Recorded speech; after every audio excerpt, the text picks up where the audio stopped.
I'm introducing Lina. Some of you will have already seen her from this morning, but she's now going to talk about her experience of being a diaspora.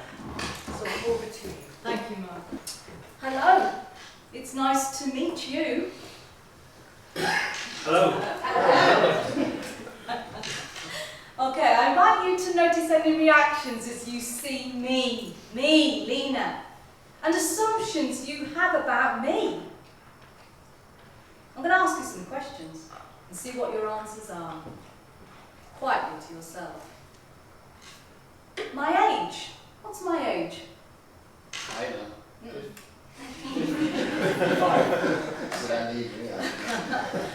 Where was I born? What was my first profession? What's my social class? What's my marital status? Who's my partner? Do I have a partner? What's my ethnic origin? And what's my work? My real work? And as I ask you these questions, I want you to then tune in to what's going on inside your body. Do you sense you're moving towards me? Or are you backing off? Are you warming towards me? Okay. I want you to just check in with that, or what's happening for you right now. Okay. Oops. So the answer's as follows. I'm 53 years old, born in May 1969. I am a 60s baby. And I'm so proud it was 69 because man went to the moon. And it was a time of a fantastic opening of consciousness on the world scene in terms of post-war and hope for the future. And conversations were happening. Ideas were coming from everywhere in terms of the human potential movement. There was hope for a better world. And I was born in that consciousness. I just wished I was 25 in 69. I think the world would have been different. Okay, so I was born in northwest Birmingham in a suburb called Whitton, which was home to many industrial companies. Both my mother and my father worked in factories in that locality that fed car parts and metal to all around the world, the empire. My first degree was in electrical engineering at good old Trent Poly, Nottingham, and I worked as the only female professional engineer in a workforce of 13,000 employees. That was East Midlands Electricity. All of 22, absolutely naive and eager. And the first boss I ever had, who was called Don Wellings, absolutely loved me because he saw something in me which was my naivety and my willingness to learn, and he was also extremely protective. The irony was as well, he was from Birmingham, so he was even more protective. He was like a good uncle. But he was one of the few that I encountered who were kind as my career progressed. I'm working class. Okay, I'm educated, I have 3 degrees. I don't say, yes I do sing actually, but I don't sing like 3 degrees. And I have worked in my profession for over 25 years. But my heart is still, and the roots are still within the working class mentality of working with other, get educated and learn. And we're not scroungers, because that's what working class doesn't mean to me, not the way that I was brought up. I'm married to Richard. Richard is white British. He's 25 years older than me, a former principal lecturer at Nottingham Trent University, a highly respected therapist and educator in Nottingham, was in practice for over 45 years. He's now retired, and he's deaf-blind. And I'm often referred to, in terms of partnership, as his Filipino wife. It's not funny. I don't think it's funny. It's an insult, because the assumption is he couldn't find a wife who was white. That's what people tell him. So he had to live a bar to get there. Okay, and I've had to challenge those assumptions pretty much everywhere we go, because now he needs to be guided, he cannot see anymore. We've actually been married for 23 years. It's a long time. I'm British Indian. In fact, I'm Brahmin Bengali, Hindu Brahmin Bengali. That has status in India. But it falls on deaf ears in this part of the country because they don't know what it means. I'm a senior psychotherapist, a BACP senior psychotherapist, which is the highest level you can get in my profession with the accrediting body, because I have over 25 years of experience in practice. I'm a university lecturer, I teach here. I'm also appear on BBC radio and TV as a broadcaster. And I think my greatest accolade is as an international cruise ship lecturer, where I talk about Elvis. And I've done my big, and this is where I really hit assumptions, and I'll share this now very quickly. My first ever assignment was a transatlantic crossing from Southampton to Fort Lauderdale. And I was on the ship, Princess Ship, for 2 weeks. They had 6,000 on this ship. I turned up on the first day, and they had a theatre that I was going to perform in for 900 people. It was like a West End stage, and I'm going, bloody hell. Anyway, the ship was full of Republicans, white Republicans. My first week, I didn't lecture because we were visiting port. It was the 7 days crossing that I was going to lecture and do my guest speak with my guest talks. And for that first week, it was, waiter, waiter, waiter, waiter. Sorry? You're waiter. Me? Well, you're black. Right. And what are you doing with this white man? Are you his servant? No word of a lie. My husband. So for the first week, I was completely ignored and called waiter. As soon as I stood on that stage, the Elvis music comes on, because I always do this, and I love it, because I bring Elvis into the room. 900 people, all white, they see a star. Oh, Lina, you're so wonderful! Oh, I become a face now, because I'm on the stage, and I look like them. That was my introduction to cruise lecturing. I've done 40 since, but I'm now retired. Been all around the world lecturing on ship, talking about all sorts of people and things, including this. This is one of my big talks. So the biggest and longest career I've had is as a carer for 50 years. Over 50 years. I was carer to my mum from the age of 3, who suffered the awfulness of PTSD from what we're talking today. But the doctors at the time called her a fat envelope, because she had lots of ailments and she was a headache. That's on her notes. We found it after she died. These are the labels she was given. She was diagnosed with diabetes in '74, having been completely ignored for 3 years with them. I rescued her from a coma regularly to bring her back as a child from the age of 3, because doctors didn't believe her. So, how many did you get right in terms of those questions I asked? Maybe not. I've got the age right. You got it? Lovely. Okay, so I start here because of assumptions we can all make, especially when it comes to people who don't look or sound or even smell like us. They have unfamiliar names, practice different cultural norms and faiths. The list goes on. On a basic brain processing level, the limbic system constantly is assessing for changes in our social environment. So whenever we encounter someone who doesn't fit our familiar expected profile, they are judged as different or other. Not like me, they're different, which means to be wary of and assumed as threatening. Assumptions not based on facts can provoke all sorts of unconscious reactions, which can drive behaviours that stem from the need to self-protect, triggering the fight and flight response. Emotionally, these can be experienced as fear and the prompt to run away, or anger and fight back. Passivity, aggression. Don't confuse the issue with facts. I've made my mind up. You can't change me. I know what's right. You're one of them. Whoa, that's what I was confronted when we moved to Silla. Excuse me, and charged £5 for a glass of water because of my colour. That's now, not past. Self-protection can become a very powerful instinctive driver when we are threatened by another person that's different to us. We only have to look at so many countries where separatism and divisions result, and when fueled by hatred that can then create chaos, turbulence, terror, and more, you cannot stabilise.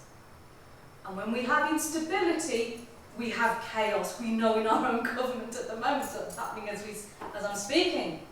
Let's think of Northern Ireland, Cyprus, South Africa, Iraq, Vietnam, Korea, the Balkans, Ukraine, India. All these countries that have suffered divisions, partitions. Far-right governments feed on these divisions of people, categorising ethnicities into acceptable and non-acceptable, just as the Nazis did in Germany in the 1930s, and resulting in the worst ending as a Holocaust. I have stood in the gas chambers at Auschwitz, and in fact Richard and I stood on the train tracks at Birkenau saying, "Oh love, you would have gone there, and I would have gone there," because that's where the labelling is, the disabled and the black and the coloureds. So we would have been shot dead. And we stood there and thought, my God, what has changed? What has changed? Such discriminating views are beginning to re-emerge, as can be seen in the recently elected far-right governments of Austria, Sweden, Hungary, Poland, and most recently Italy. The target people this time include the Muslims, the Romani people, the unemployed, asylum seekers, refugees, etc. But it's also fascinating to observe how the UK offers support to those affected by war. It's called discrimination. In March this year, the government pledged support through UK visas to the people of Ukraine. But no such provision had been offered to Afghanistan refugees after Britain's withdrawal last year. Why? Is this racial discrimination? Partition, division of people, the division of land.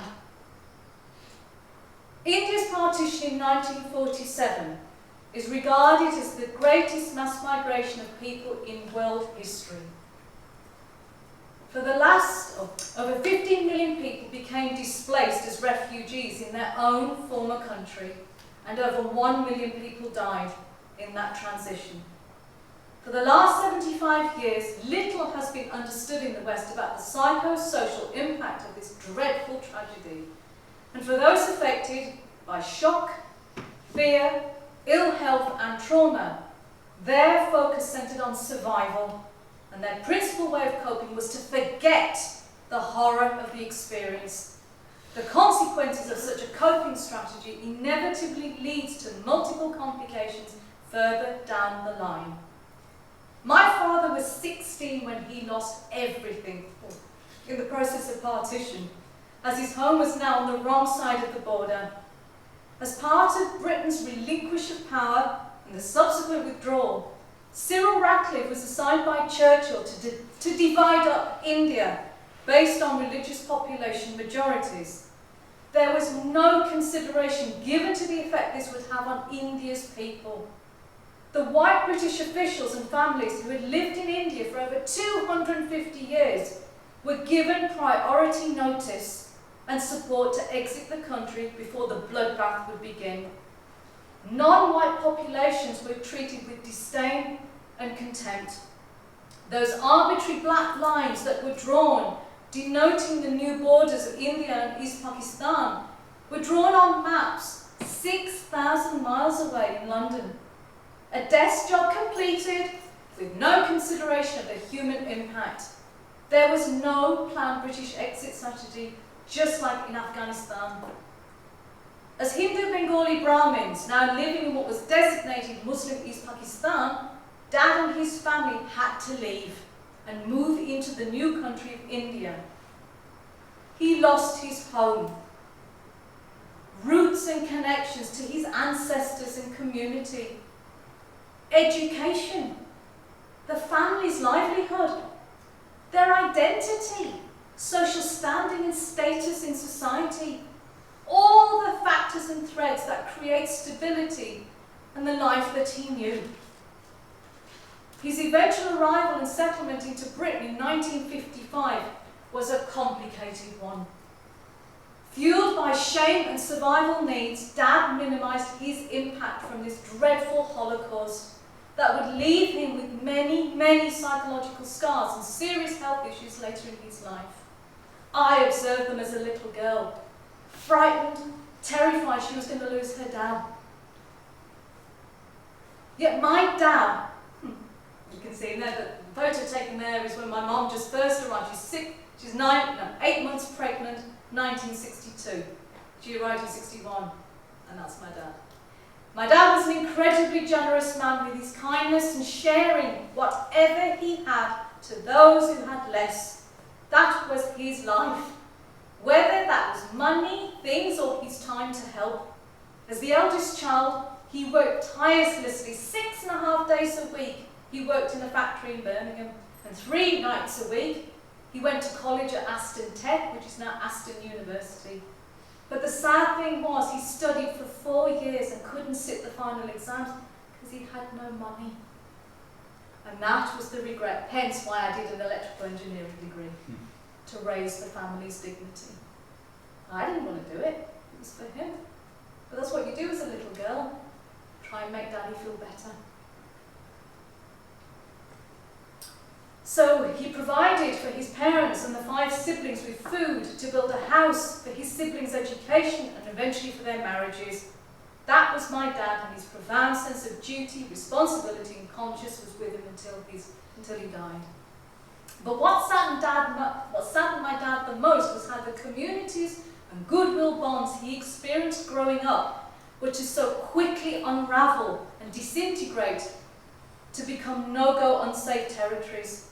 Communities whereby Hindus, Muslims, Jews, Sikhs, Christians, Jains and Buddhists had all coexisted for hundreds of years would then become driven apart. The use of propaganda to set one faith group up against the other was the tactic used by the ruling British Empire in order to prevent anarchy and feed suspicion.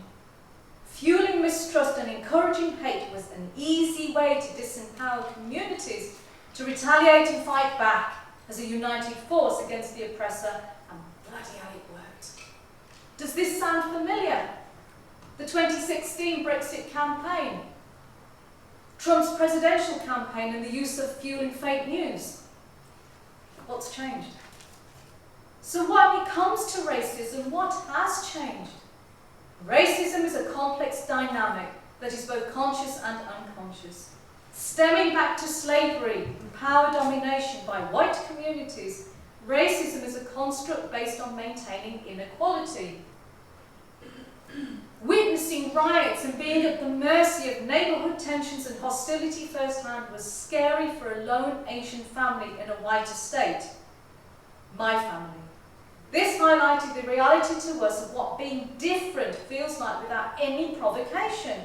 Simply our presence is what was causing a problem for the community, and we were left feeling terrified, minimised, invalidated. Over 50 years, our family faced repeated inequality and racial prejudice and discrimination, including access to jobs and healthcare. Never being allowed into neighbours' houses is the fence where conversations took place. Our house being attacked with stones, bricks and feces through the letterbox. Our car turned upside down and left in the middle of the road. It was a joke, Mr. Mookerjee! Ha ha! You don't question it. We had to lie low. School teachers sabotaging my and my sister's applications for sponsorship and work experience, and also our UCAS applications were all sabotaged. TV programmes from the 1960s and 1970s perpetuating stereotypes through humour, making racism acceptable and providing cheap Saturday night entertainment, including the black and white minstrel show, Love Thy Neighbour, It Ain't Our Hot Mum, Oh, that's so funny, I was conditioned that it was funny, until I realised as I grew older I'm laughing at my own discrimination. That's unconscious bias.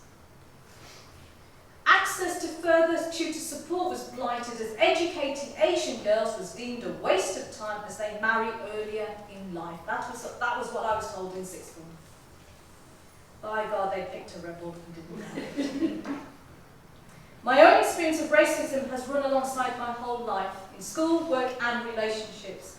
Desperate to be accepted, belong and feel part of friendship groups and to be valued by teachers, I learned it was safer to hide instead of to value my racial identity. But then at home, I lived as a compliant Bengali girl. My father was the resident priest of the community, so we had really strict values, liberal values, because it was also about helping us to live in a white society, but where I had a different set of expectations and rules. So through my journey of being born in the UK and holding both Bengali and British values, my life has been a very tenuous struggle of negotiating between this betwixt position. I was in a pioneering phase. It was 1969 I was born. Bloody hell, man went to the moon. Loads of things were happening. Loads of pushing boundaries. And I was part of a consciousness of so many first-generation immigrant children facing the struggle to find our place between these two worlds. Working within a white male-dominated industry for a decade created further opportunities for me to be racially discriminated and sexually discriminated. The effects have been long-lasting, including finding fault with myself for not progressing more in my career. But little did I know that there was a private gentlemen's club where deals were done for job progression. This is why white men in grey suits held the power. Certainly my industry, my first industry. I didn't fit the profile. You can see me there. I was at the apprentice training school as part of my graduate training. I loved it. I didn't fit the profile and thought my career stunted because I wasn't good enough. It was me that was wrong. Later, I actually found out from a very senior manager that it was the opposite. I was labelled as threatening because of my intelligence, my social skills, and my questioning of why. So it was my intelligence that was threatening, not just my colour. Isn't that fascinating? I wasn't the compliant little Indian girl. So the following are examples of statements that were offered to me, have been offered to me during my life. 1, being focused on your individual needs is selfish and not important. Be mindful of what people think. Don't step out of line. Keep your head low and accept being grateful that England has given us a safe place to live, to work, to earn. So don't make problems, Lina. I want you to be educated and to be able to stand on your own 2 feet and never have to rely on a man. That was my mum. You're coloured, and you expect me to write you a good reference for your UCA and PCAS applications. Who on earth do you think you are? And what do you expect? You are nothing, and would never even get an apprenticeship. That was my sixth form tutor at grammar school. Said that and pinned me against a wall. I shall never forget that. It's true, the honest truth.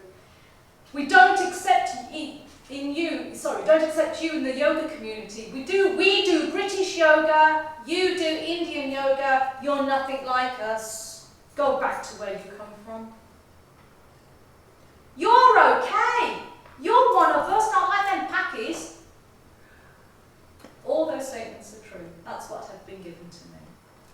So the resulting tension of one foot in each camp creates an internal splitting within and contributes to a compromised sense of self. Every day I still face and will continue to, internal dilemmas as I constantly am negotiating what's the best me to present in circumstances that I find myself in. It's a push-pull dynamic between satisfying survival needs to belong, and so laying low, or being nice and adapting and conforming and being invisible to a degree, being enough to know that I'm here, to exercising my agency by speaking my mind with my own voice and sharing experience, and being conspicuous, to choosing to be silent when I want to be. So being all of me, including my ethnicity, invites the potential to be rejected and invalidated, especially in groups where I'm in the race minority. Yet, to fit in with discriminating communities and avoid being rejected means I have to adapt. I do. And this triggers feelings of fury, to feel ashamed of my own colour and my background and my history, and not being white enough to not have them be able to be honest. But most of all, the beliefs I've grown up with is I have to remain incongruent to be accepted, and to be honest risks being exiled. White privilege. The inherent advantages possessed by a white person on the basis of their race in a society characterised by racial inequality and injustice. White fragility is the discomfort and defensiveness on the part of a white person when confronted by information about racial inequality and injustice. Yes, Elvis. Saturday night. Wow, what an experience. I'm going to show this very quickly.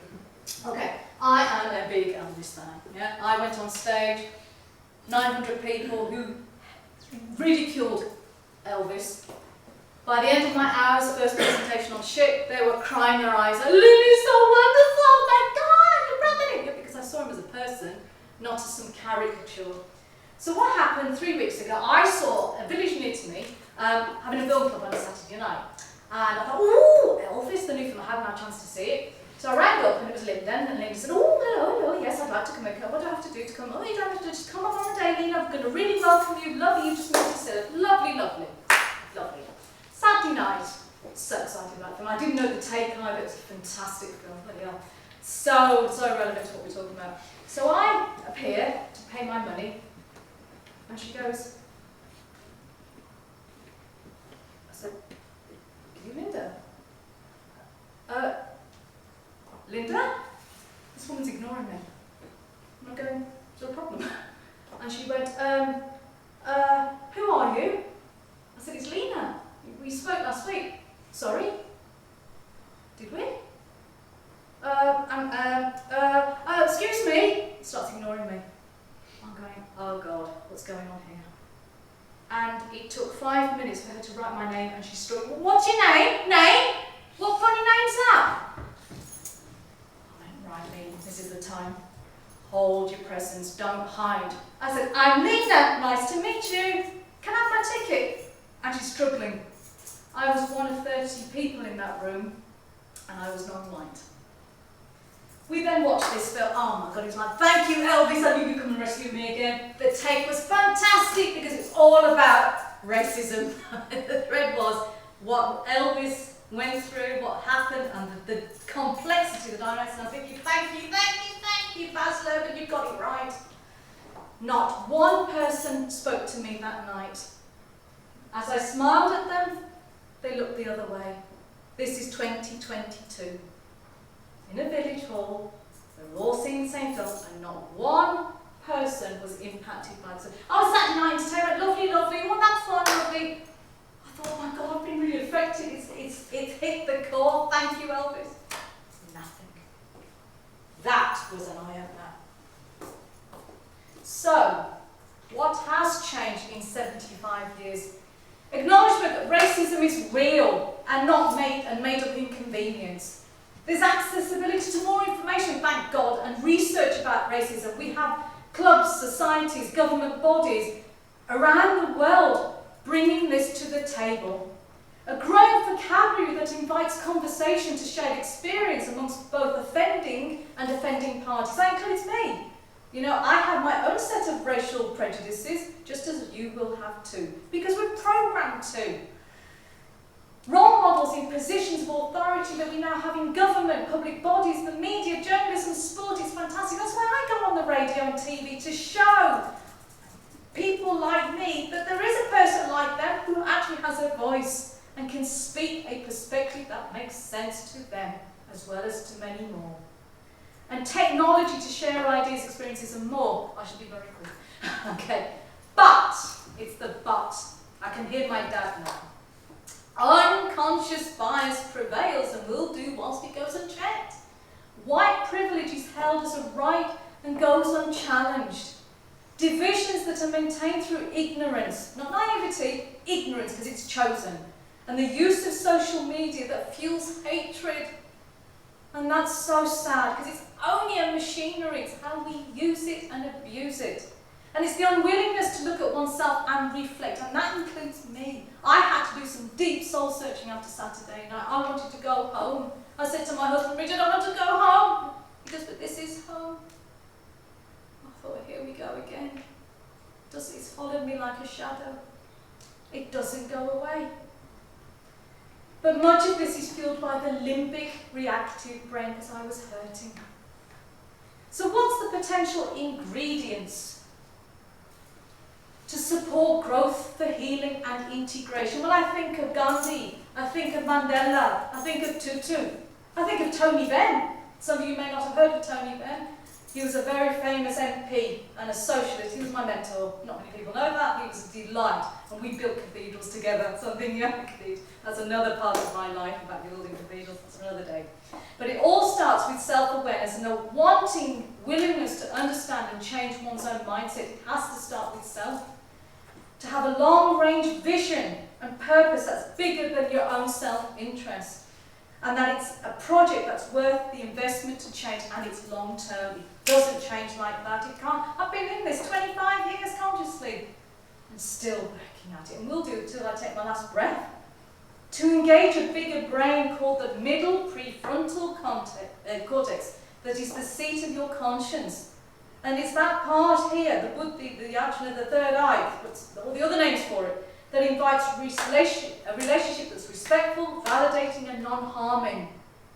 And to encourage education, engagement and dialogue that is non-shaming and held with compassion. But it's also the facilitation of racial awareness and the impact of discrimination, which is what my talk is about today. Many people don't know what I've shared with you, and that's because circumstances have opened up where I can now. And I think it's important because people have, many people have an investment to see me in a certain way. And I'm saying, no, this is me as well. But it's understanding through developing empathy. What's it like to lose your home and everything that you've known? Because it might happen to us one day. We just don't know. Dad never thought it would, but it did. So to conclude my keynote speech, I believe that change is possible if each and every one of us is prepared to make a choice to make it happen. Through the science of neuroplasticity, we know the brain can change by growing new neural pathways. And as an electrical engineer, that's the heart of me, this excites me to know we can grow new circuits that enables new thought patterns and flows differently. Flow with the potential for engagement, inclusivity and respect, and it takes work. Representation is key, and opening doors of opportunity to those groups who are often ignored, invalidated and judged as unworthy based on no evidence is the greatest step forwards. And me staying in that film that night to watch Elvis was a demonstration of my choice not to be bullied by invalidation. To engage in mindful, respectful debate about racism with colleagues, family and friends can be the start. Are you ready to start that conversation with yourself? I hope my talk has inspired you to consider making a change from today. Thank you.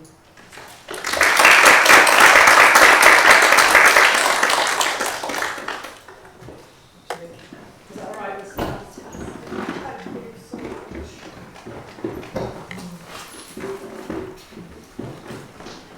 Wow. Elvis. The building. No word of a lie. Whenever I talk about that bloke, something comes. I'm not joking. Yeah. He does. Thank you, sir. Yeah. He's just something. Thank you. One of the things I just want to continue with that about the unconscious bias is when it gets triggered, it feels very, very uncomfortable. And that the white, I can't remember White privilege or white fragility. White fragility. What we tend to do when we're from the same similar backgrounds with neuroplasticity and NLP and all of that. So what tends to happen is we feel guilty, especially like me, if you were brought up a strict Catholic, I've got a degree in guilt. So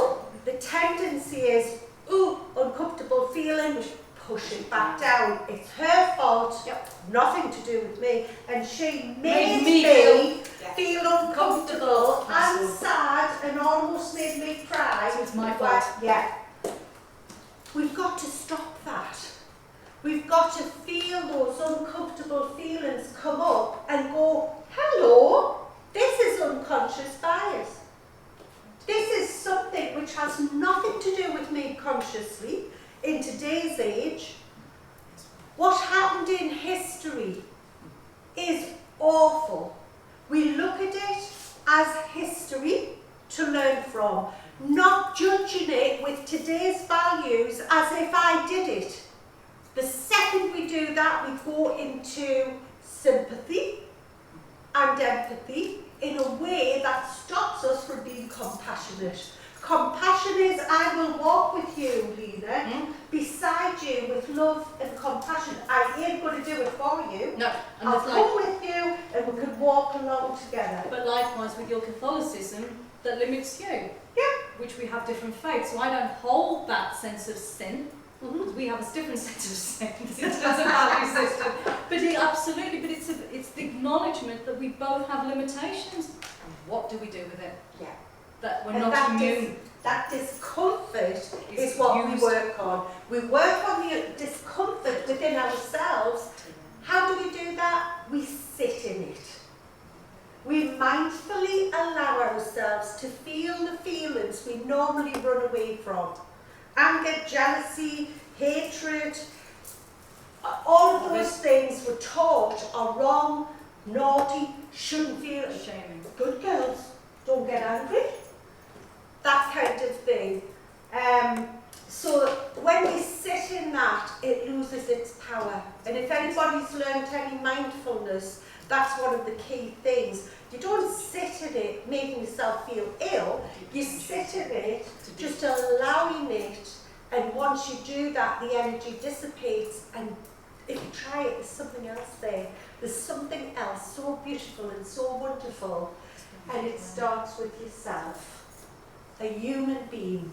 And when you find that diamond in your heart, it connects with the other diamonds. And that's what today's And about. all of you, Exactly. every single one of you, have that diamond. So We've never met before. what's on the phone? For the connections there. Yeah, we That's say it. even on the phone, I can tell. So, thank you everyone.